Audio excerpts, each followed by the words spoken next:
अस्सलाम वालेकुम, मैं हूँ किरण भट्ट। मेरी दुआ है आप जहाँ रहें शाद रहें, आबाद रहें। आज की वीडियो किसी दूसरे मुल्क की सिटीजनशिप का ख्वाब देखने वाले पाकिस्तानियों के लिए इंतहाई अहम है। हम अक्सर सुनते हैं कि फ़लाँ शख्स को फ़लाँ मुल्क का वीज़ा मिल गया या कोई कनाडा और ऑस्ट्रेलिया सेट हो गया। दुनिया में कुछ ऐसे ममालिक भी हैं जिनकी शहरियत हासिल करना इंतहाई मुश्किल है। आज की इस खुसूसी वीडियो में हम उन 10 ममालिक का तफसीली जायज़ा लेंगे जहाँ के कवानीन इतने सख्त और शराइत इतनी पेचीदा हैं कि एक आम इंसान तो क्या, हाईली क्वालिफाइड प्रोफेशनल्स के लिए भी वहाँ का पासपोर्ट हासिल करना तकरीबन नामुमकिन बन जाता है। ये वीडियो आपको आलमी इमिग्रेशन की तल्ख हकीकतों से आगाह करेगी और आपको समझाएगी कि क्यों सिर्फ पैसा या मेहनत ही शहरियत की ज़मानत नहीं होती। इस वीडियो में हम मशरिक़ वस्ता के अमीर तरीन मुल्कों से लेकर यूरोप की छोटी रियासतों और एशिया के मुश्किल मुआशरों तक सबका जिक्र करेंगे, इसलिए वीडियो को आखिर तक लाजमी देखिएगा। अगर आपने अभी तक हमारे चैनल को सब्सक्राइब नहीं किया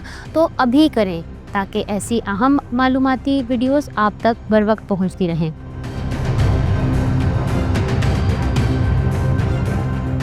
जापान को हम अपनी इस फहरिस्त में 10वें नंबर पर रखते हैं, जहां शहरियत का अमल बज़ाहिर शफाफ लगता है, लेकिन ये सकाफती तौर पर बहुत मुश्किल है। यहाँ 5 साल की रिहाइश के बाद आप दरख्वास्त दे सकते हैं, लेकिन आपको जापानी ज़ुबान लिखने और बोलने में इस कदर माहिर होना चाहिए जितना कि एक प्राइमरी स्कूल का बच्चा होता है। जापानी हुकाम आपके घर का दौरा करते हैं, आपके पड़ोसियों से आपके बारे में पूछते हैं और ये देखते हैं कि क्या आप वाकई जापानी तर्ज ज़िंदगी अपना चुके हैं। जापान में दोहरी शहरियत का तस्वुर नहीं है, इसीलिए आपको अपना असली पासपोर्ट छोड़ना पड़ता है। अगरचे जापान में दरख्वास्तें मंजूर होने की शरह दीगर सख्त ममालिक से बेहतर है, लेकिन सकाफती फ़र्क और ज़ुबान की दीवार अक्सर लोगों को पीछे हटने पर मजबूर कर देती है।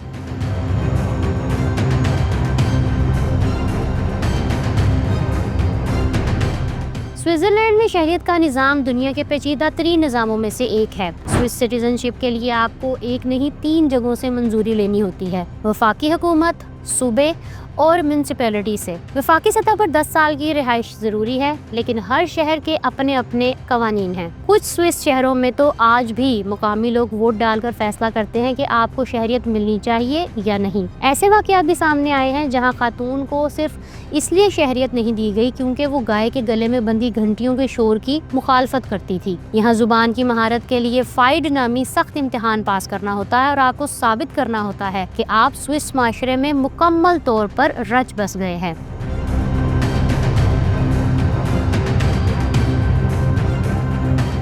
चीन दुनिया की दूसरी बड़ी मैशियत है, लेकिन यहाँ की शहरियत हासिल करना तकरीबन नामुमकिन है। 2010 की मरदमशुमारी के मुताबिक चीन की अरबों की आबादी में सिर्फ 1448 अफराद ऐसे थे जो कुदरती तौर पर चीनी शहरी बने थे। चीनी शहरियत के लिए आपका करीबी रिश्तेदार चीनी होना चाहिए या आपके पास कोई ऐसी जायज वजह होनी चाहिए जो चीनी हुकूमत को मुतासिर कर सके। हालिया बरसों में PhD होल्डर्स और बड़े सरमायाकारों के लिए कुछ नरमी की गई है, लेकिन आम इंसान के लिए यहाँ का पासपोर्ट हासिल करना एक बंद गली की तरह है। चीन दोहरी शहरियत को बिल्कुल तस्लीम नहीं करता और इनका कल्चर, जुबान सीखना बजाते खुद एक बहुत बड़ी रुकावट है।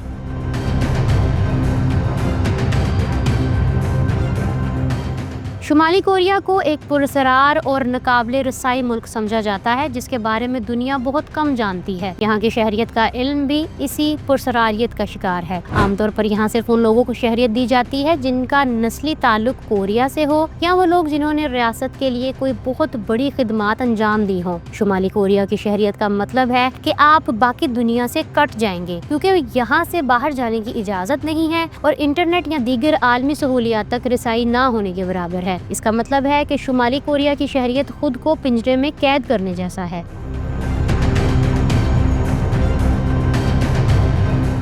कुवैत सख्त तरीन शहरियत के असूल रखने वाले ममालिक की फहरिस्त में शामिल है। यहाँ गैर अरबों के लिए 20 साल और अरबों के लिए 15 साल की मुद्दत लाजमी है। शर्त यह है कि आप मुसलमान हों या इस्लाम कबूल कर चुके हों। कुवैत में शहरियत मिलने के बाद भी आप 30 साल तक वोट नहीं डाल सकते। यहाँ की हुकूमत अपनी आबादी के तनासब को बरकरार रखने के लिए इतनी सख्त है कि वो लोग जो नस्लों से वहाँ मुकीम है लेकिन उनके पास दस्तावेजात नहीं है, इन्हें भी शहरियत देने से इनकारी है।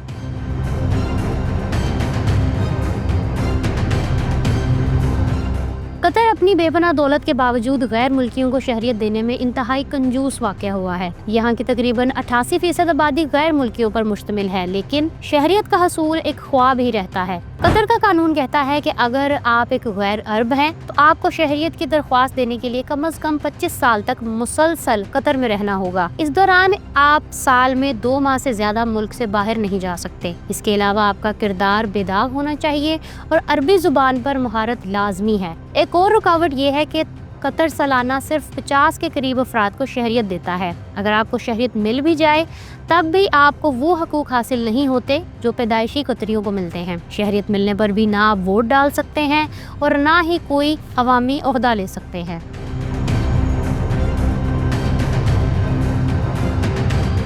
جنوبی ایشیا میں واقع بھوٹان کی پالیسی ایک قوم ایک لوگ کے نظریے پر مبنی ہے۔ یہاں کے قانون کے مطابق اگر آپ کے والدین میں سے دونوں بھوٹانی نہیں ہیں تو آپ کو شہریت کے لیے 20 سال انتظار کرنا پڑے گا اور اس دوران آپ کو سرکاری ملازمت بھی نہیں ملتی۔ آپ کو بھوٹان کی قومی زبان جونگکھا پر مکمل عبور ہونا چاہیے اور آپ کو وہاں کی روایتی اخلاقیات اور رسوم و رواج کا گہرا علم ہونا ضروری ہے۔ ان تمام شرائط کے بعد بھی آخری فیصلہ بھوٹان کے بادشاہ کے ہاتھ میں ہوتا ہے، جو اپنی ثوابدید پر شہریت کی منظوری دیتے ہیں۔ اٹلی کے درمیان ایک چھوٹا سا ملک سان مرینو شہریت کے معاملے میں یورپ کا سخت ملک مانا جاتا ہے۔ یہاں شہریت کے لیے کم از کم 30 سال رہائش ضروری ہے۔ اگر آپ یہاں کے کسی شہری سے شادی کرتے ہیں تو بھی آپ کو 10 سال انتظار کرنا پڑتا ہے۔ اصل رکاوٹ یہاں کی پارلیمنٹ ہے۔ ہر درخواست گزار کا کیس پارلیمنٹ میں پیش کیا جاتا ہے اور وہاں 2/3 اکثریت سے منظوری ضروری ہوتی ہے۔ یہاں سالانہ 50 سے بھی کم لوگوں کو شہریت ملتی ہے۔ سان مرینو کی سٹیزن شپ کے لیے اٹیلین زبان اور یہاں کی تاریخ کا امتحان پاس کرنا بھی لازمی ہے۔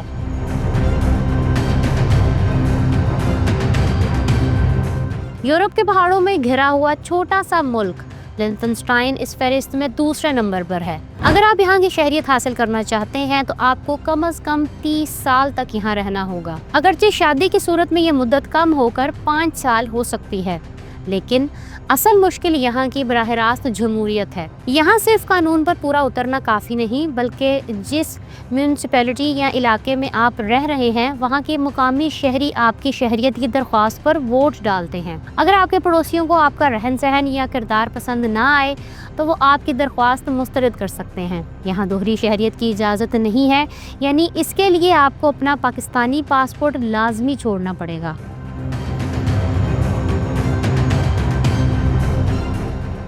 سٹیزن شپ کے لیے دنیا کے مشکل ترین ممالک کی فہرست میں سب سے پہلا نام ویٹیکن سٹی کا آتا ہے۔ اٹلی کے اندر موجود یہ دنیا کا سب سے چھوٹا ملک ہے اور یہاں کی شہریت کا نظام دنیا بھر سے مختلف ہے۔ یہاں شہریت کسی پیدائش یا طویل قیام کی بنیاد پر نہیں ملتی، بلکہ یہ صرف آپ کے کام اور منصب سے جڑی ہوتی ہے۔ ویٹیکن سٹی میں شہریت صرف ان افراد کو دی جاتی ہے جو کیتھولک چرچ کی خدمت کے لیے وہاں مقیم ہوتے ہیں۔ ان میں کارڈینلز، سوئس گارڈ کے ارکان یا وہ افسر شامل ہیں جو براہ راست پوپ کے لیے کام کرتے ہیں۔ دلچسپ بات یہ ہے کہ یہ شہریت مستقل نہیں ہوتی۔ جیسے ہی آپ کی ملازمت یا ذمہ داری ختم ہوتی ہے، آپ کی شہریت بھی ختم کر دی جاتی ہے۔ یہاں عام شہریوں کے لیے قدرتی طور پر شہریت حاصل کرنے کا کوئی راستہ سرے سے موجود ہی نہیں۔ اسی وجہ سے یہ دنیا کا سب سے بند ملک کہلاتا ہے۔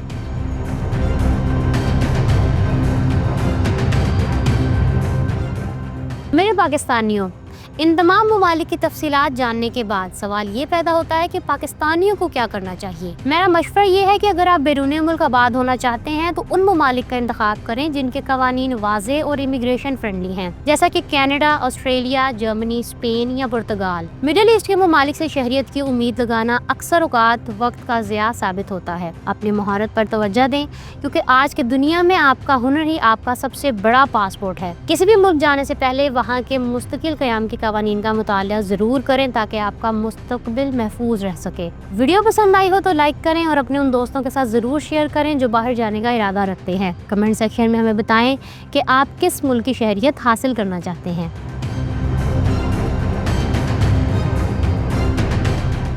اگر آپ دیکھنا چاہتے ہیں پاکستان کا بزنس پاسپورٹ کیا ہے اور یہ کن لوگوں کو جاری کیا جا رہا ہے تو یہاں کلک کریں، اور یہاں کلک کر کے آپ جان سکتے ہیں کہ آپ پاکستان میں ایئر ہوسٹس کیسے بن سکتی ہیں۔ چینل کو سبسکرائب کرنا مت بھولیے گا. اپنا بہت سا خیال رکھیں. کرن بٹ کو اجازت دیں. اللہ حافظ.